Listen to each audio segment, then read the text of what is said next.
Queridos, a paz do Senhor Jesus Cristo. Os irmãos estão felizes com o Senhor, dêem glória a Deus. Com a permissão da vossa liderança, podeis tomar o vosso assento. Farei uma leitura um tanto quanto extensa. Antes de abrir o texto sagrado, quero exaltar a Deus com os meus agradecimentos. Agradecer a Deus porque Ele é bom, porque Ele é maravilhoso, porque a sua misericórdia dura para sempre. É por causa da misericórdia do Senhor que nós estamos aqui. A misericórdia do Senhor é a causa de não sermos consumidos. Ela se renova a cada manhã. Agradecer aos meus amigos, ao pastor Alex Santana, a qual eu estou muito feliz de ter revisto ontem, ter passado boa parte do dia com o Senhor. Me meti no problema em casa por isso, porque eu cheguei de manhã e cheguei muito tarde, mas valeu muito a pena, porque te ver bem me deixou bem. Por mais que o evento ontem foi um evento de um mestre que eu admiro, um evento para pastores que eu amo, mas eu vim mesmo, foi para ver o Senhor, de verdade, para poder lhe dar um abraço. Pastora Tamara, a senhora sabe da admiração que tenho por ti, sabe que ao lado da minha esposa, a senhora é a melhor expositora desse Brasil, de acordo com a opinião do Michael. Então, a minha opinião não serve de muita coisa, né? Mas a admiração, ela é sincera e verdadeira. Estou acompanhado da morena mais linda desse Brasilzão. Fica de pé, amor, fica de pé. Dá um tchauzinho assim para a igreja. Senta ainda não, permanece de pé. Permanece de pé. Deixa eu falar uma coisa para vocês. O Salomão, ele tinha a nega do deserto. Eu tenho a nega de Guaianazes. Quando eu conheci ela, eu perguntei, poderia alguma coisa boa vir de Guaianazes? Ela falou, vem e vê, coisas maiores que essa virão. Coisas maiores está na salinha, já vai fazer 9 anos já. Glória a Deus. Deus é na minha vida. Glória a Deus. Queridos, Evangelho de Jesus Cristo, segundo o registro de João, capítulo de número 19, o verso de número 1 em diante. Enquanto vocês localizam o texto, quero aqui já apresentar para vocês um pouquinho dos meus trabalhos, porque eu sei que no final da mensagem, se Deus nos tomar, eu não consigo falar e aí eu esqueço, né? Então eu já vou falar por agora. Acredito que alguns de vocês já tenham. Essa é minha primeira obra literária, o livro Eclesiastes na Prática. É um comentário bíblico e exegético sobre todos os versículos do Eclesiastes. Eclesiastes é considerado o livro mais difícil de ser interpretado de toda a Bíblia. E nós vemos a prova disso, que é muito raro ver alguém pregar no livro do Eclesiastes. Somente 3 brasileiros escreveram acerca do livro do Eclesiastes. O batista Ed Renekiewicz, o presbiteriano Hernandes Dias Lopes, e não poderia ficar sem ter um assembleano, um tal de Maicon Santos. Escreveu acerca do livro do Eclesiastes sobre todos os versos. Aqui também escrevi um livro, esse já mais de devocional, mais de cabeceira de cama, Porque Devo Orar? 14 lições sobre oração. Se perguntarmos ao Paulo quando é que devemos orar, ele vai dizer aos Efésios capítulo 6 e verso 18 que eu devo orar em todo o tempo. Ele vai dizer aos Tessalonicenses na primeira carta, capítulo 5 e verso 17, que eu devo orar sem cessar. Se perguntarmos para Jesus, ele vai dizer no verso 26, no capítulo 26 e verso 41, que eu devo orar para não cair em tentação. Então, quando é que eu devo orar? Em todo o tempo, sem cessar e para não cair em tentação. Por que eu caio em tentação? Porque eu paro de orar. Porque se eu voltar a orar, eu vou parar de pecar. Porque quem peca para de orar, mas quem ora para de pecar. Se perguntarmos, por exemplo, para o Leonard Ravenhill, autor do livro Por que Tarda o Pleno Avivamento, ele vai dizer que não foi no dia em que consumamos o nosso pecado em que caímos, mas foi no dia em que abandonamos o aposento da oração. Se perguntarmos para o Spurgeon, ele dirá que a oração é a chave que abre os tesouros dos céus e fecha as portas do inferno. Quando os discípulos falam, mestre, ensina-nos a orar, o primeiro conselho de Jesus é, não sejam como os hipócritas. Por que Jesus fala, não seja como os hipócritas? Ele está falando dos fariseus, só que por que ele não disse fariseus, mas sim hipócritas? Porque hipócritas é uma palavra que vem do grego hipócrites, que significa um ator que dissimula suas ações e emoções em cima de um palco. Jesus está dizendo, vocês querem aprender a orar? Então não vem, eu vou falar o vocabulário da quebrada, tá? Não vem metendo louco, não vem com máscara fingida, não vem com uma espiritualidade que você acha que tem, mas eu sei que não tem. É melhor revelar a porcaria que eu sou do que fingir a espiritualidade que eu não tenho. É melhor chegar desse jeito, sem máscara. Isso é só o começo da lição dos segredos da oração do Pai Nosso. Ela está aqui para você pregar, e se você não pregar, eu prego. 14 lições sobre oração, o primeiro livro R$50, o segundo livro R$30. Aceito Pix, aceito crédito, aceito débito. Então, no final do culto, estarei ali na alfândega, esperando por você, nem que seja por um abraço. Mas vamos agora para a parte mais importante, né? Evangelho de Jesus Cristo, segundo o registro de João, capítulo de número 19, assim diz o texto. Então Pilatos mandou açoitar Jesus. Os soldados teceram uma coroa de espinhos e a puseram na cabeça dele. Vestiram-no com uma capa de púrpura e, chegando-se a ele, diziam, salve, rei dos judeus. E batiam-lhe no rosto. Mais uma vez, Pilatos saiu e disse aos judeus, vejam, eu estou trazendo a vocês para que saibam que não acho nele motivo algum de acusação. Se você tem uma caneta, um marca-texto, grife isso. Pilatos não encontrou nele motivo algum de acusação. Verso de número 5, quando Jesus veio para fora, usando a coroa de espinhos e a capa de púrpura, disse-lhes Pilatos, eis aqui o homem. Ao vê-lo, os chefes dos sacerdotes e os guardas gritaram, crucifica-o, crucifica-o. Mas Pilatos respondeu, levem-no vocês e crucifiquem-no. Quanto a mim, não encontro base para acusá-lo. Os judeus insistiram, temos uma lei, e de acordo com essa lei, ele deve morrer porque se declarou filho de Deus. Ao ouvir isso, Pilatos ficou ainda mais amedrontado e voltou para dentro do palácio. Então perguntou a Jesus, de onde você vem? Mas Jesus não lhe respondeu palavras. Você se nega a falar comigo? Disse Pilatos. Não sabe que eu tenho autoridade para libertá-lo e para crucificá-lo?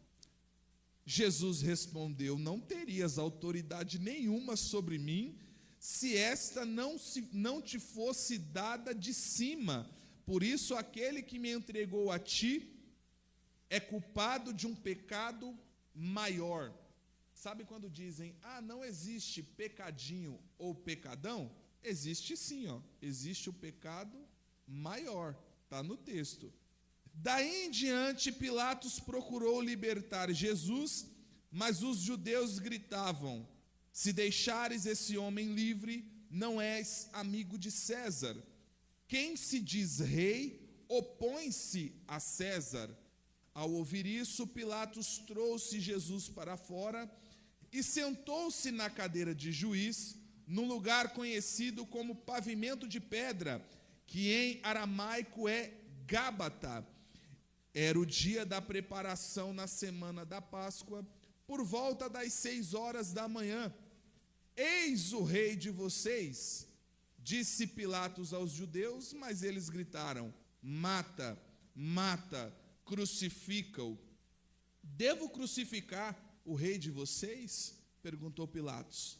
Não temos rei senão a César, responderam os chefes dos sacerdotes. Finalmente, Pilatos o entregou a eles para ser crucificado. Verso de número 19.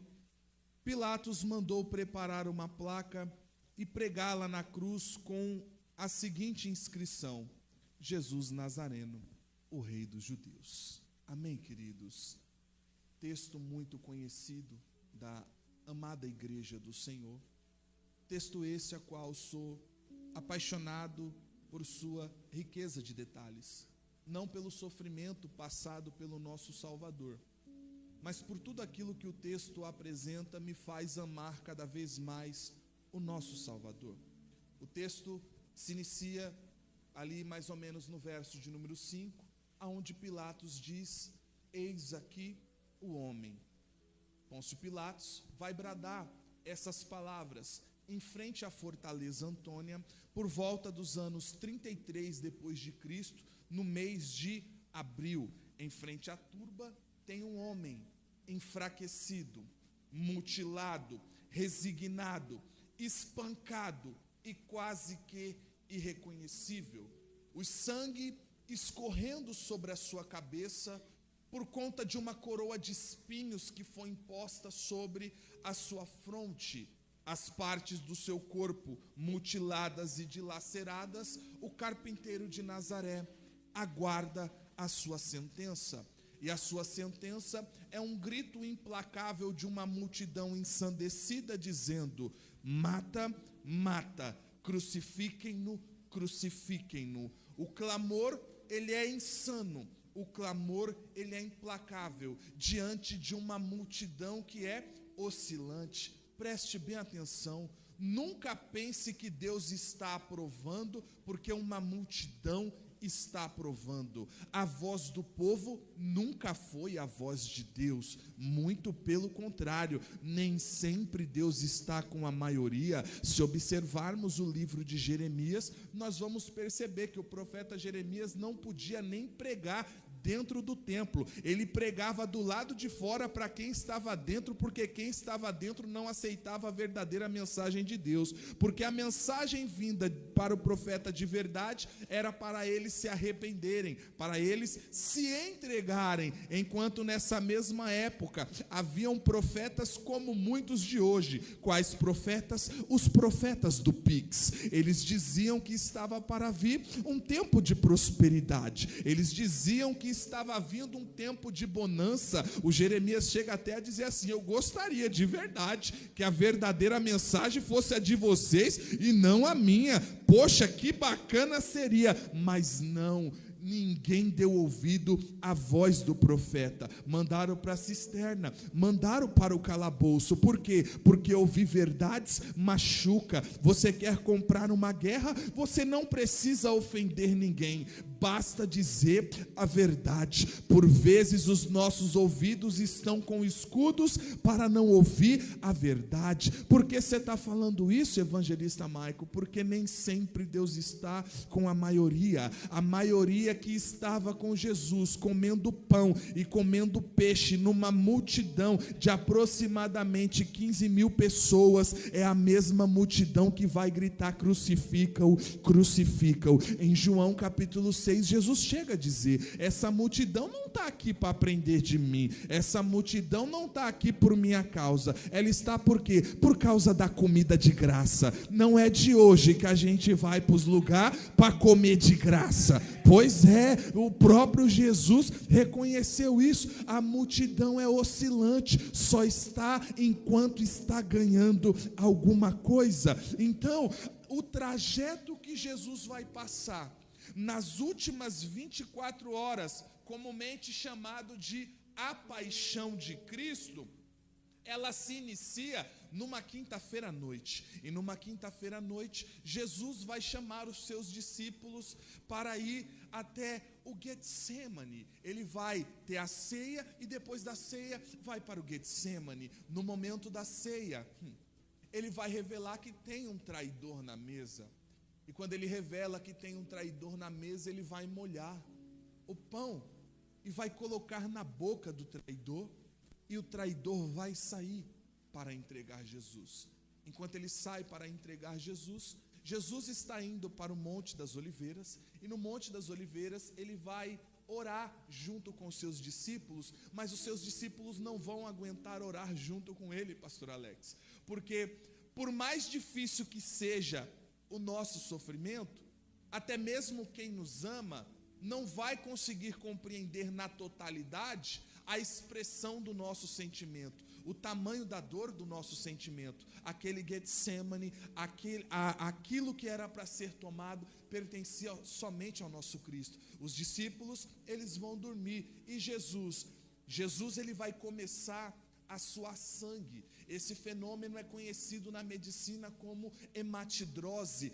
Por que Jesus ele está sofrendo? Por que Jesus está suando sangue? Porque como Deus, ele já está enxergando tudo aquilo que vai passar, mas como homem, ele já está sofrendo na sua pele tudo aquilo que ele há de padecer. Na teologia isso é chamado de união hipostática. É Jesus plenamente homem e Jesus plenamente Deus. Como homem, ele nasceu em Belém, mas como Deus, ele é coexistente de eternidade em eternidade. Como homem, ele teve fome, mas como Deus, ele sacia a nossa fome. Como homem, ele teve sede, mas como Deus, ele é a água viva que vai brotar do nosso interior. Como homem, ele se cansou, mas como Deus, ele dá descanso aos cansados.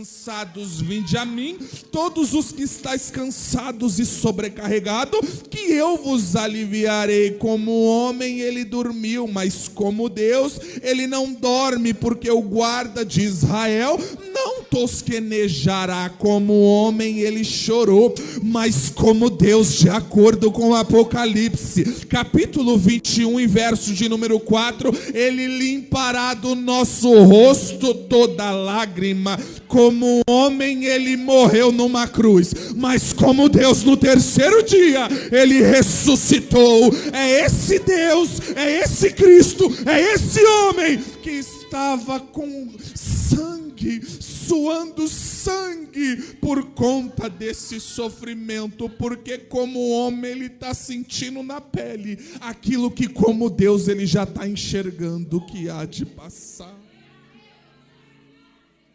Getsemane é chamado de prensa de azeite. É por isso que Isaías disse que a Deus agradou moê-lo, porque na prensa ele vai ser moído, na prensa ele vai ser prensado.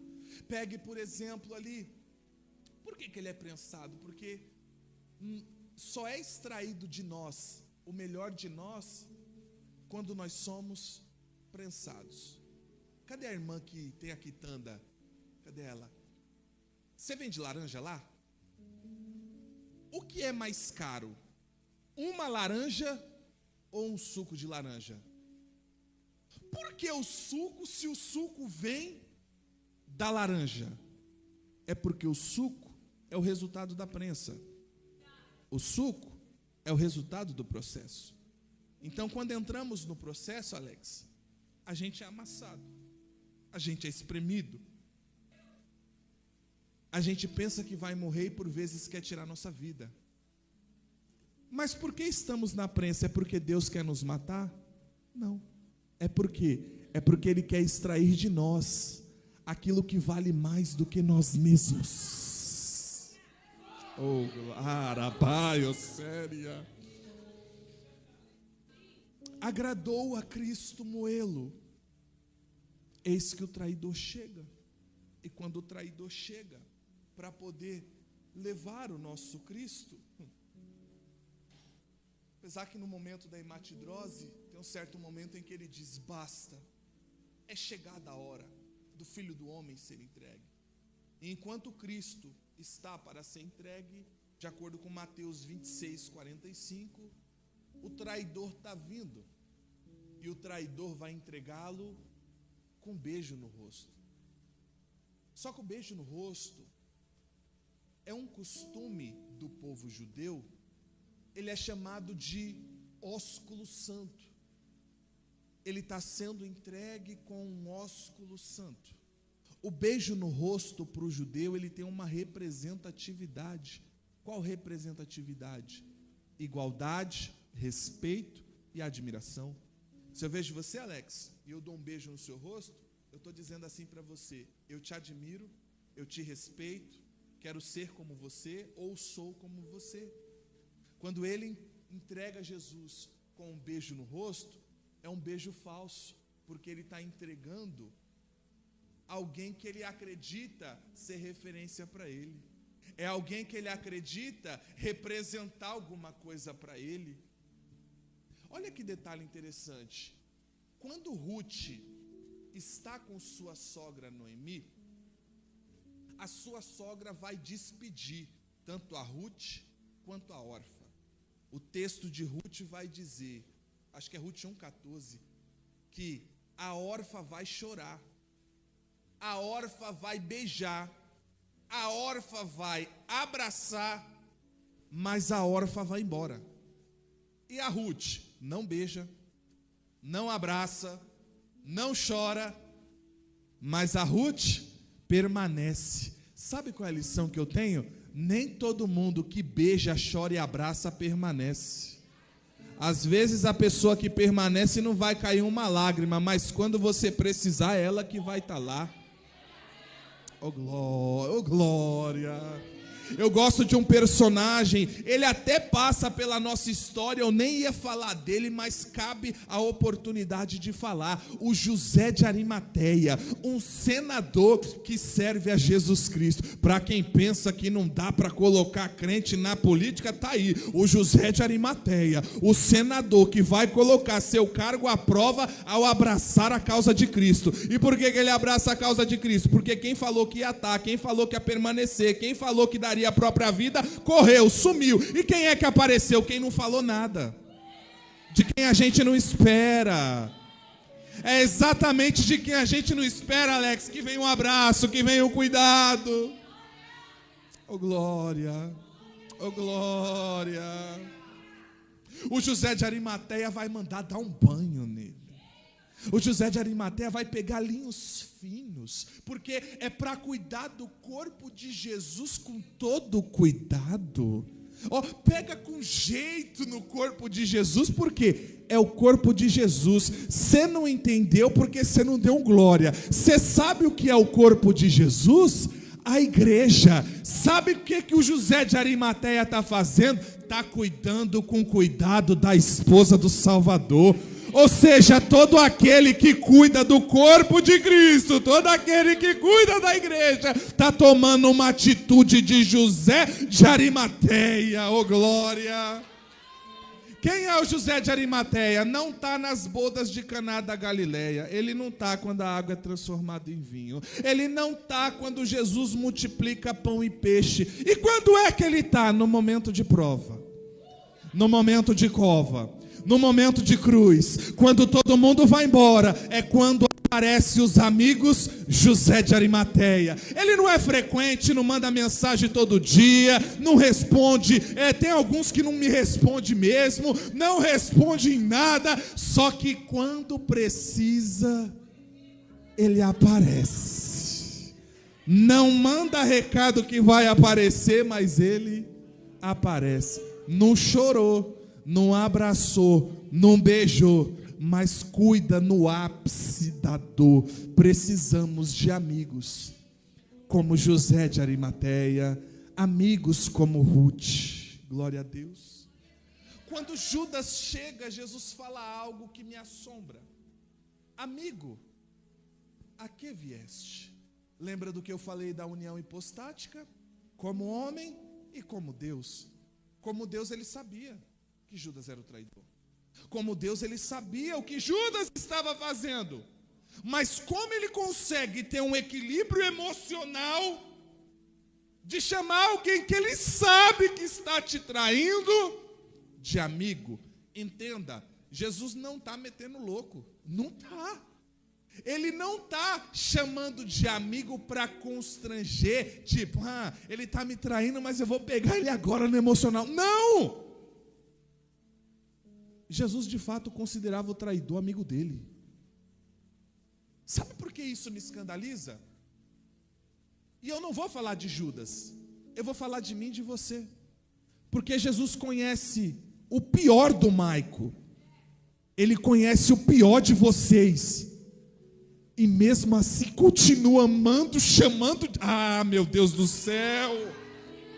Jesus conhece o nosso pior e continua nos amando. Aleluia, aleluia. A falta de dissimulação de Judas não impacta no caráter de Cristo. Então a ação traidora de Judas não vai influenciar na essência de quem Cristo é. Então, quando alguém fizer algo para você, não pensa que você tem que devolver. Por quê? Porque quando você devolve, você se iguala àquela pessoa. Ah, mas ela errou comigo. É um defeito dela e não seu. Ah, meu Deus do céu. Se você sabe quem você é em Cristo, você não precisa retribuir como os homens retribuiriam. Você não precisa fazer por aceitação humana. Você não precisa fazer porque as pessoas esperam que você faça, não. A pergunta não é o que eu devo fazer de acordo com o que as pessoas acham que eu devo fazer. A pergunta é como Cristo agiria e reagiria no meu lugar. E a maneira como Cristo reagiria, Ele chama o traidor de amigo, sabendo que é traidor. E não chama por falsidade, nem para entrar na mente. Ele chama porque Ele de fato considera amigo. Glória a Deus. Tem uma aguinha aqui para mim? Você pode dar um glória a Deus enquanto eu bebo a minha água? Mas não dá um glória só não, dá 1 milhão de glória.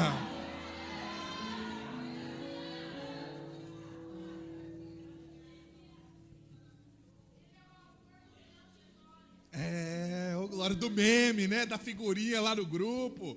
É eu, gente, na figurinha.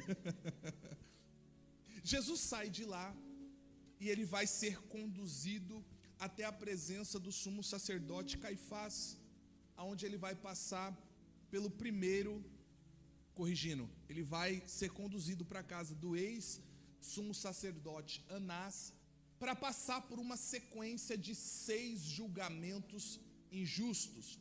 Só que aqui tem um problema, Alex, porque o primeiro julgamento, ele é às 2 da manhã. É proibido julgamento na madrugada.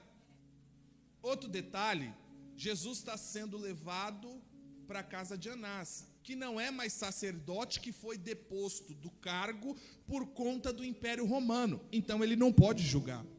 Tinha que ser levado ou ao Sinédrio para ser julgado pelos judeus, ou já ser levado pela manhã na presença de testemunhas, na presença do governador. Dito isso, já erraram aí. A jurisprudência já vai falhar nesse ponto. Por quê? E por que estão levando para a casa do Anás? Porque o Anás, mesmo não sendo mais um sacerdote, ainda exercia influência. É como se ele fosse um ex-presidente e exercesse, é ele que manda no cargo de quem está na frente.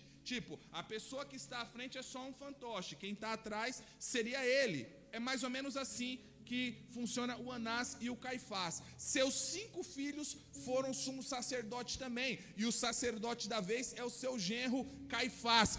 Puro nepotismo. Mas por que está indo para levar exatamente para o Anás? Porque o Anás tem mágoa de Jesus, tem raiva de Jesus. Por quê? Porque o Anás lucrava com comércio no templo, na época que Jesus chegou virando a mesa, dizendo que a casa do pai dele não ia ter bagunça. Então Jesus acabou com o comércio do Anás, tocou no bolso do Anás. Então Anás está amarguradinho, Anás está feridinho no coração com Jesus e vai julgar Jesus na madrugada. Só que qual que é o problema?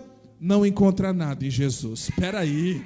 É o inimigo declarado na frente de Jesus. Um julgamento que não pode existir porque está na madrugada. Um julgamento que não pode existir porque não tem testemunha. Um julgamento que não pode existir porque não tem um advogado de defesa. e mesmo assim não encontram nada para acusar o nosso Cristo, meu Deus do céu.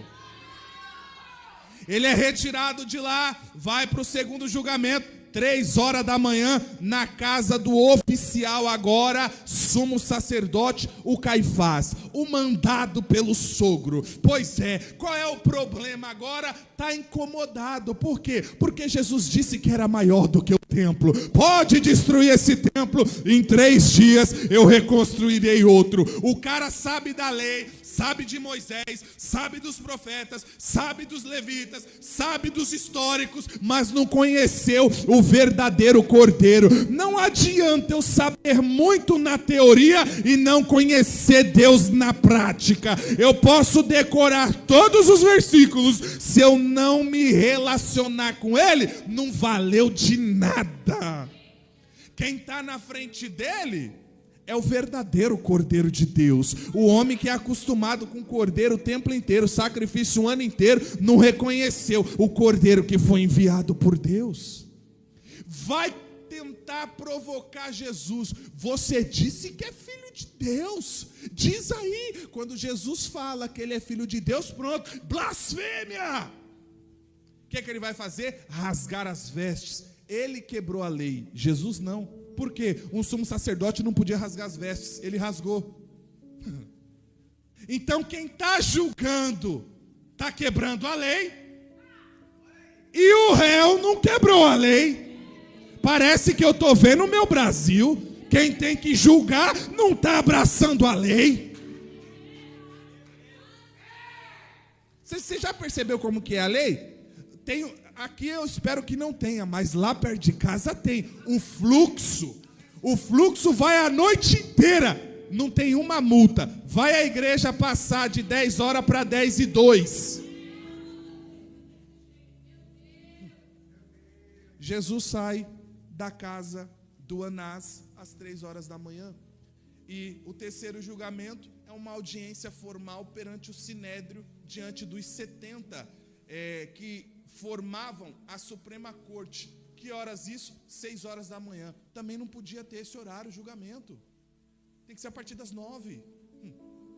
E mais uma vez, não vão encontrar nada em Jesus.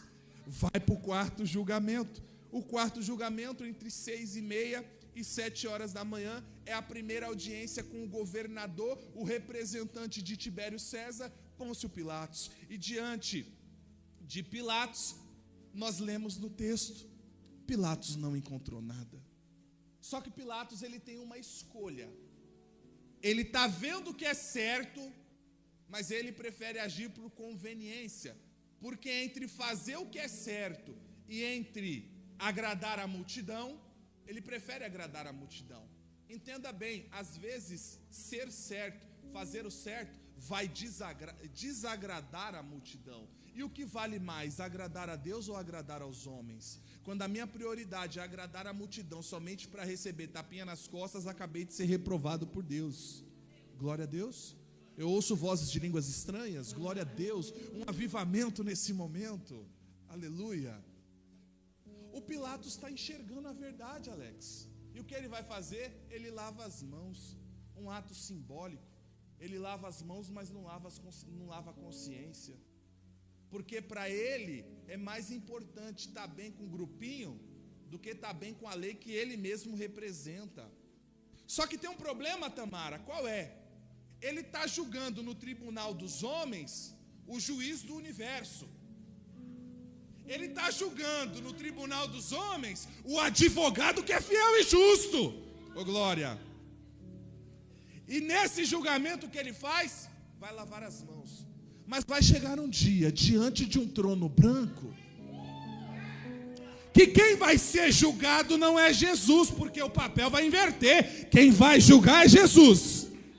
E quem vai ser julgado é o Pilatos. E nesse dia, Pilatos, não vai dar para lavar a mão. Arapaio, séria. Aconteceu algo nesse tribunal, Alex, que isso deveria ser motivo para o Pilatos agir certo. Qual? A intervenção da esposa. Isso aqui é terrível, gente. Isso aqui, com certeza. Principalmente nesse caso. diante dessa corte vai chegar um bilhete. E eu acabei de escrever um livro, estou só revisando, anônimos que fizeram a diferença. Pessoas que não têm nome, mas que tiveram feito. E a esposa do Pilatos teve um feito. Por quê? Ela está colocando a vida dela em risco ao parar uma reunião. E nessa reunião tem um recado da patroa. Qual é o recado da patroa? Não te envolvas com esse justo. Peraí. Ó, ela não tem nome. A tradição chama de Cláudia Prócula, mas a Bíblia não apresenta o nome dela. Então, biblicamente, ela não tem nome, mas ela tem uma mensagem. O que vale mais, ter nome ou ter mensagem? A mensagem dela não é baseada em achismo, ela tem uma certeza: ele é justo. Oh, glória. Tem uma sentença na mensagem: não se envolvas. Por quê? Porque essa noite eu fiquei muito perturbada em sonho por causa desse justo. Sai daí, Pilatos! Eu fico imaginando como esse cara chegou em casa depois. Porque, sendo bem sincero, eu vou falar por mim, tá? Para mim não tocar na sua santidade. Que eu sei que só eu posso ter errado isso, e eu acredito que vocês nunca erraram nisso, mas se eu falhei em algo que a minha esposa mandou fazer de um jeito, e eu fiz do outro, eu não quero nem olhar para ela. Como que o Pilatos chegou em casa para dar uma olhada na nega depois? Eu não ia ter cara para olhar para a nega. O que é que Pilatos vai fazer? Ele sabe que Jesus é inocente, mas ele não quer agir com justiça, ele quer agir por conveniência. Vai mandar Jesus para o Herodes Antipas, filho do Herodes o Grande, que mandou caçar os recém-nascidos e matar os recém-nascidos. Herodes Antipas é alguém que não deu ouvido à palavra pregada por João Batista. Então, diante do Herodes Antipas, Jesus não fala nada. Nos outros julgamentos, Jesus falou. Nesse julgamento, silêncio total. E se tem algo que machuca, é o silêncio de Deus. O silêncio machuca mais do que a doutrina. Jesus, diante de Herodes, vão dar uma zoada em Jesus, vão bater no nosso Jesus, vão colocar púrpura sobre ele e vão falar: olha aí o rei, ó. Eles estão zombando, mas eles não sabem que com essa zombaria eles estão falando uma verdade. Qual a verdade? Ele de fato é rei. Ele de fato está assentado num trono. Ele de fato julgará todos nós. Ele de fato é o Salvador da nossa alma. Oh, glória. Herodes devolve Jesus e Jesus retorna para Pilatos. E quando ele retorna para Pilatos, a sentença vai ser dada. É para escolher entre Barrabás e entre Jesus. Barrabás, criminoso, culpado, é alguém que é um terrorista. Quando Pilatos toma essa decisão, ele pensa o seguinte: é impossível escolher entre Barrabás e Jesus. Eu vou colocar uma comparação aqui para vocês entenderem bem. Algo que a nossa sociedade vai considerar repugnante e tem que considerar mesmo. Imagina o seguinte: a gente pega um pedófilo que vilipendiou 30 crianças. E a gente pega o nosso inocente e inculpável Cristo. Pilatos está tomando essa decisão porque ele sabe: é impossível escolher o Jack.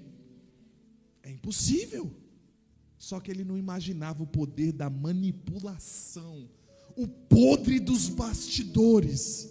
Por causa de conveniência, as pessoas vendem a sua alma. O que eles vão dizer? Solte Barrabás. O nome disso é substituição, é a morte vicária. Por quê? Quem merece a culpa é o Barrabás, mas quem vai morrer é o inocente Cristo. Você não pegou um negócio desse aqui. Eu vou deixar melhor, tá? Eu vou deixar melhor, porque eu estava falando do Barrabás, mas vamos falar de nós? Romanos 3:23, porque todos pecaram e destituídos estão da glória de Deus. Não foi 1/3 que pecou, 10% que pecou. Paulo está dizendo que foi todos. mas tem um agravante. Qual agravante? Pecado é pagamento de salário. Romanos 6:23, o salário do pecado é a morte. O pagamento do pecado é a morte. Então, quem pecou tem que morrer. Só que qual que é o problema?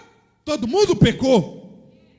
Então, todo mundo tem que morrer. É por essa razão que quando João foi arrebatado ao céu e vê o livro fechado com 7 selos e não enxerga ninguém digno de abrir, nem no céu, nem na terra, nem debaixo da terra, ele chora. Por que ele chora? Porque se todo mundo pecou, não tem como redimir. Vai todo mundo morrer em condenação.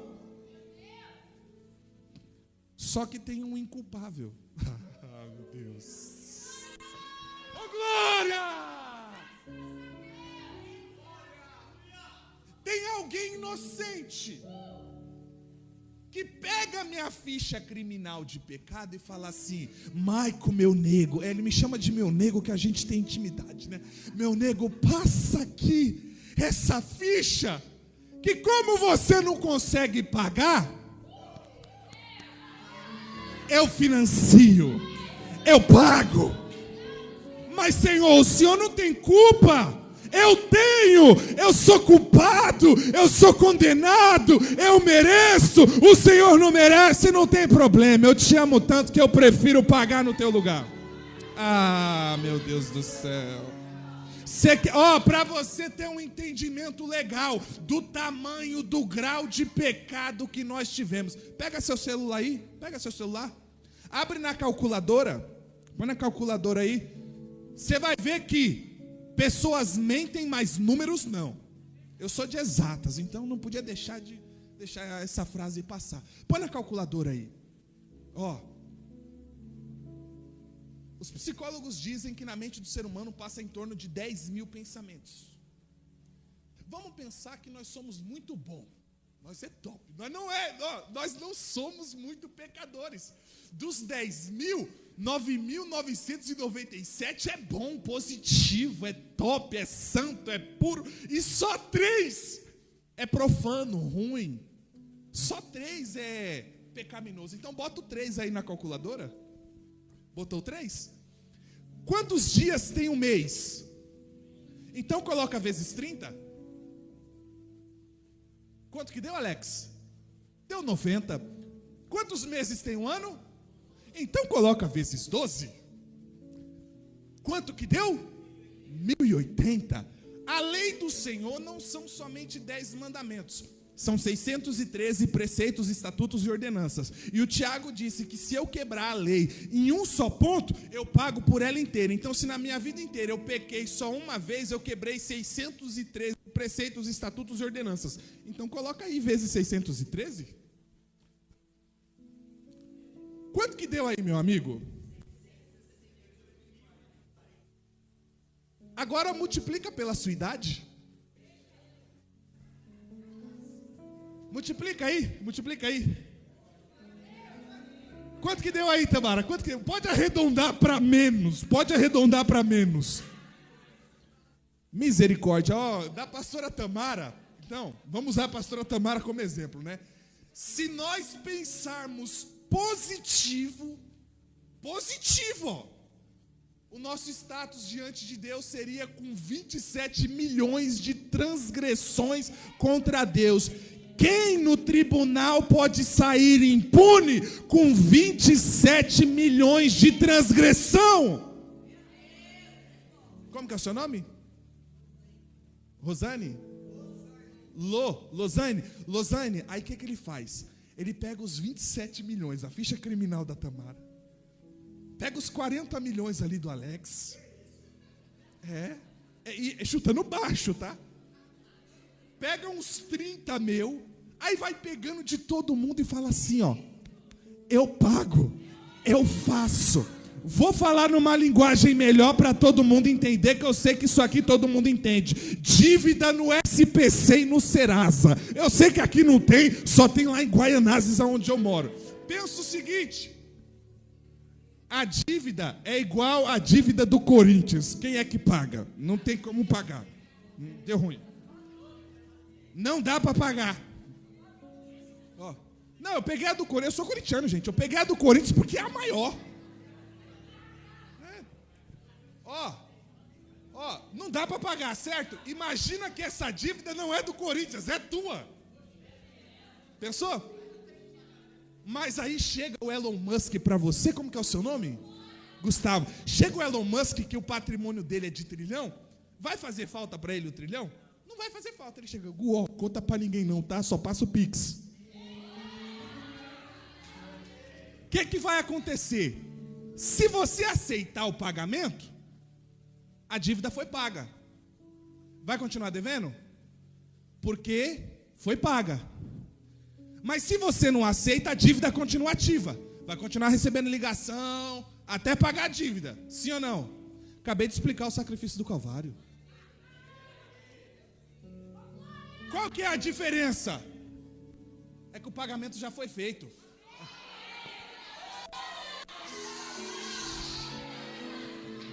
O pagamento já foi feito, já tem o comprovante, e o que falta? Eu aceito Ele como meu Salvador. Oh glória! Arabaio, séria, cantarabaçou.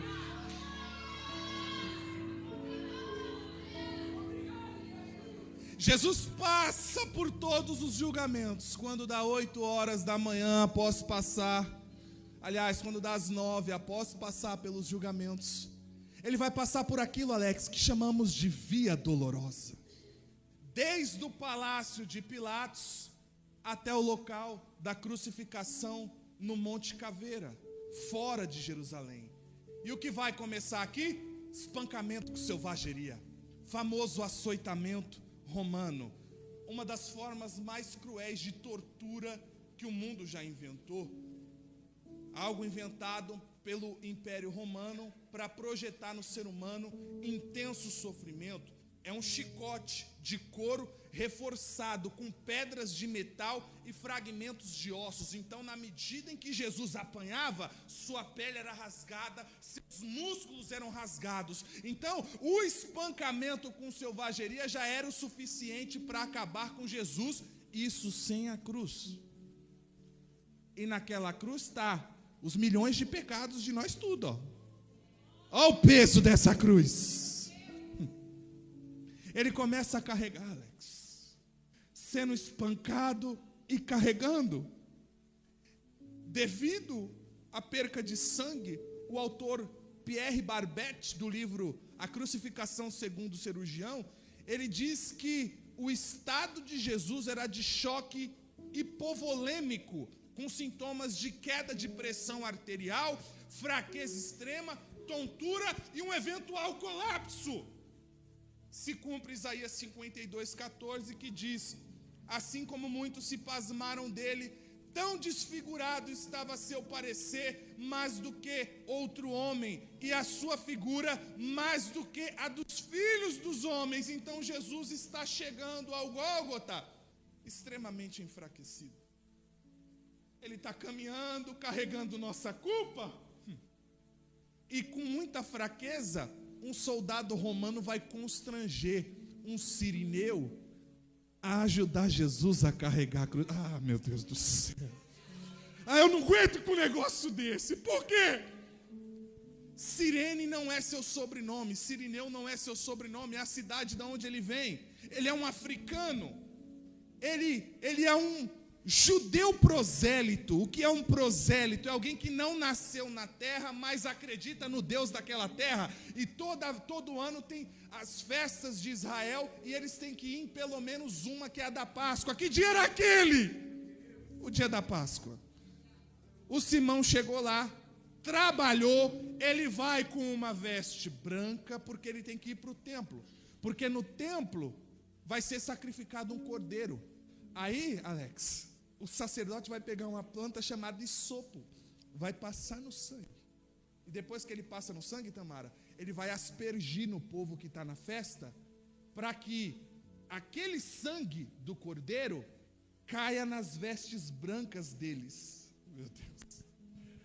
E quando sai dali, eles vão para casa todo feliz. Por quê? Porque recebeu as gotinhas do sangue do cordeiro na sua veste branca. ô Cirineu, ajude esse homem a carregar a cruz. Quem vê pensa que o Simão era amigaço de Jesus, né? Ele não tinha nada a ver com a situação, eu imagino. Não vou não, a viagem foi longa para chegar aqui. Eu preciso ir embora com o sangue do Cordeiro. Oh glória, oh glória. Aquele guarda entendeu mais de Cristo do que o sumo sacerdote. Por quê? Porque mandou o Cirineu ajudar a carregar a cruz do verdadeiro Cordeiro. Lá vai o Cirineu ajudar Jesus a carregar a cruz. Aquela roupa branquinha ficou vermelha de sangue. Já não dá mais para ir para o templo, porque agora a roupa está com muito sangue. O Simão está achando que está ajudando Jesus a carregar a cruz, mas na verdade é o contrário. É Jesus que está ajudando ele, Tamara, a carregar a cruz, porque essa é a primícia do Evangelho. Quem quer vir após mim, negue-se a si mesmo, tome cada dia a sua cruz e siga-me. E quando ela estiver pesada, eu te ajudo a carregar. Eu já passei pela via dolorosa, eu conheço esse caminho, eu estou contigo todos os dias da sua vida. Eu te ajudo a carregar, Simão. Eu te ajudo a carregar.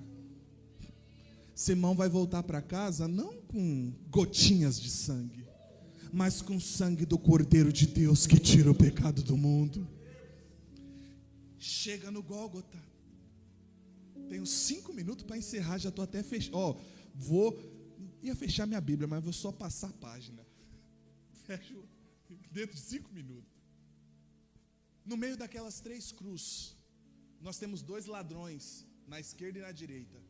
E no meio nós temos o inocente. Essas 3 cruzes representam as 3 respostas que podemos dar ao Evangelho. Por quê? De um lado, Alex, nós temos um cara que é ladrão.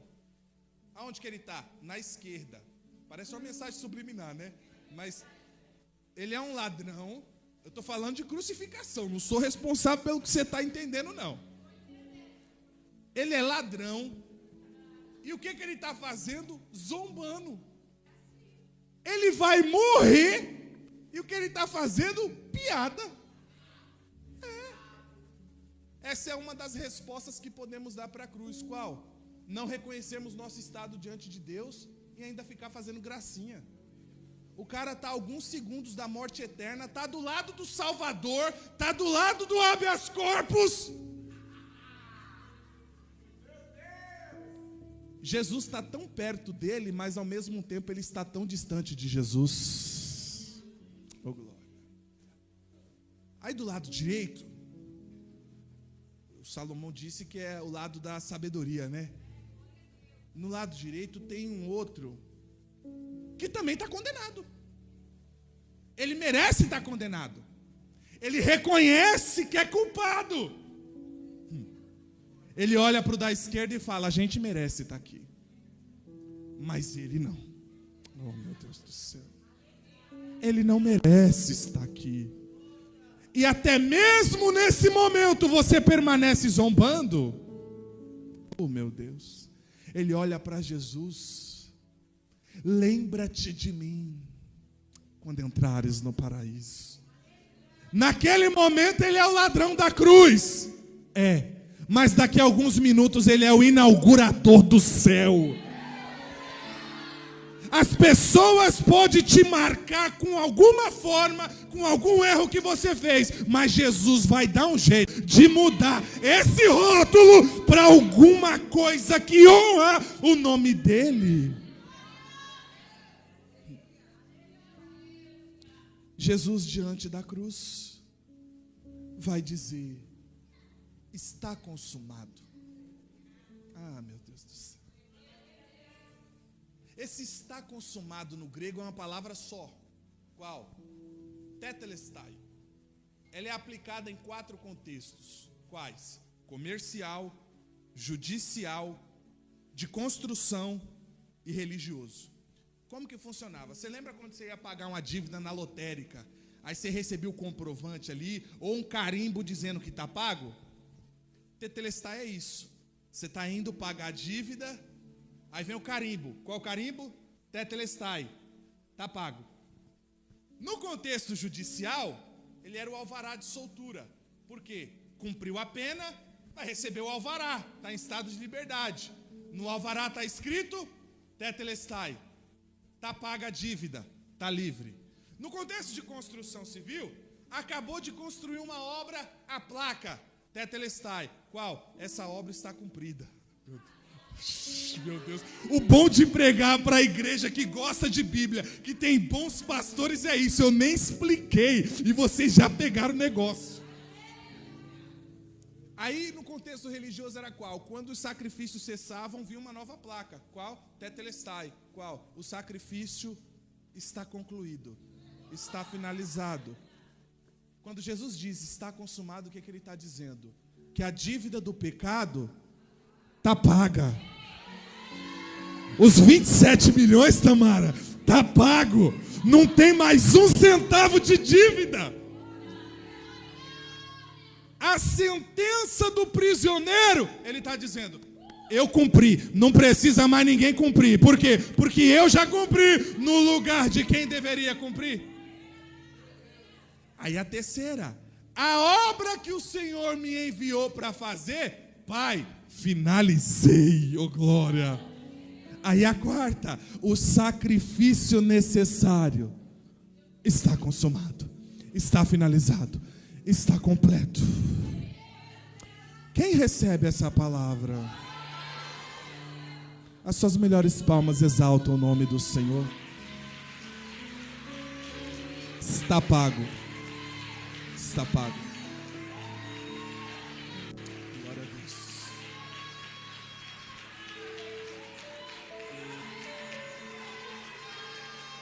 Glória a Deus.